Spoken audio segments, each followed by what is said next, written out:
ঘূর্ণিঝড় ফেনজাল চট্টগ্রাম বন্দর থেকে ১৬৫০ কিলোমিটার দূরে রয়েছে।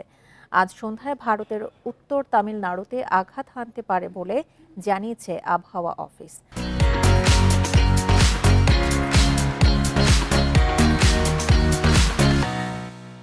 সংস্থাটি জানিয়েছে, এর প্রভাবে খুলনা, বরিশাল ও চট্টগ্রাম বিভাগে হালকা বৃষ্টিপাত হতে পারে। ঝড়ের কারণে গভীর সমুদ্রের মাছ ধরার ট্রলারকে উপকূলের কাছাকাছি থাকতে বলা হয়েছে। তবে ফেনজালের প্রভাবে সারা দেশে শীতের অনুভূতি তীব্র হতে পারে বলে জানিয়েছে আবহাওয়া অফিস। আজকে দেশের সর্বনিম্ন তাপমাত্রা ছিল তেঁতুলিয়ায় 10.3 ডিগ্রি সেলসিয়াস। ডিসেম্বর মাসের প্রথম সপ্তাহে রাজশাহী ও রংপুর বিভাগে শৈত্যপ্রবাহ বয়ে যেতে পারে বলেও জানিয়েছে আবহাওয়া অফিস।